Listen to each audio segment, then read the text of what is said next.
On va continuer avec l'actualité aujourd'hui. LR, on a vu que les LR, il y a 5 potentiels candidats qui ont annoncé leur parrainage. On a vu Barnier-Ciotti, Juvin, Pécresse pour rendez-vous donc pour le congrès du 4 décembre. Ils ont tous annoncé leur parrainage et vous en êtes... Moi, je ne suis pas candidat aux primaires de LR. Je sais. Ce ne sont pas des primaires, en plus c'est un congrès.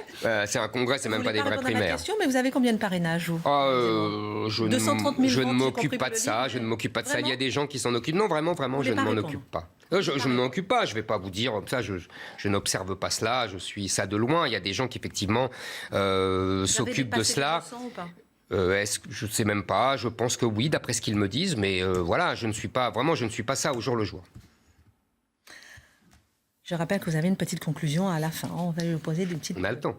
On a le temps. Et puis, un dernier mot, peut-être deux questions encore sur l'actualité. Votre stratégie de taper sur le Rassemblement national, alors que vous prenez l'union des droites, est-ce que certains disent qu'on ne comprend pas de cette stratégie, alors que, par exemple, le Rassemblement national, ils étaient les premiers à vous défendre pour la liberté d'expression, lorsque vous ne parliez pas, lorsqu'on voulait vous faire taire. Et on ne comprend pas, on a l'impression que c'est une petite trahison. Vous allez arriver à faire l'union des droites avec... Je pense d'abord que, oui, certains du Front National m'ont défendu pour défendre ma liberté d'expression, c'est vrai. Ils n'étaient pas les seuls d'ailleurs. Il y a beaucoup de gens qui m'ont défendu à ce propos. Il y a beaucoup de gens qui sont venus témoigner à mes procès et qui n'étaient pas du Front National. Mais je voudrais dire deuxièmement que moi, j'aime les gens du Front National, les militants, les électeurs évidemment, mais les militants. Ce sont eux qui, en partie, regardaient cette émission. Ce sont eux qui achètent mes livres. Ce sont eux qui viennent dans mes conférences. Ce sont eux qui m'aiment. Et moi, je leur rends cet amour. Je pense qu'ils ont... Vous savez, ça n'a pas été facile pour eux depuis 20 ans, depuis 30 ans, depuis 40 ans. Ils ont été ostracisés, virés de leur boulot parfois. Ils étaient obligés de se cacher, comme si c'était des pestiférés, uniquement parce qu'ils voulaient défendre la France. Maintenant, c'est l'extrême droite décomplexée ? Non, je vous dis, ces gens-là, moi, je les aime et je les défends. Et c'est justement pour cela que je fais ce que je fais. Si vous voulez bien comprendre la situation politique, le Front National est à la fois la victime et l'acteur d'un piège mortel tendu par Mitterrand il y a 40 ans et qui a fait des idées nationales patriotiques l'exclusivité, le monopole de ce parti pour mieux l'enfermer dans un statut de paria. Et vous voulez les libérer ? Exactement. Vous allez y arriver ? Que Dieu vous entende. Mais c'est ça mon objectif. C'est les libérer pour leur donner enfin la possibilité de défendre leur pays efficacement. C'est tout le drame, malheureusement, du Front National. Donc effectivement, oui, il faut rassembler tous ces gens. Il faut rassembler les gens de LR, les gens de la droite qui ne se reconnaissent plus dans leurs candidats. Vous avez cité des candidats. Il y a par exemple mon ami Ciotti qui est très proche de moi. Mais il y a...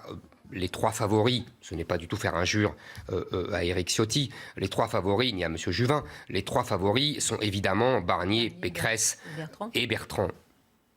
Les trois, ce sont les mêmes. Ce sont des candidats centristes.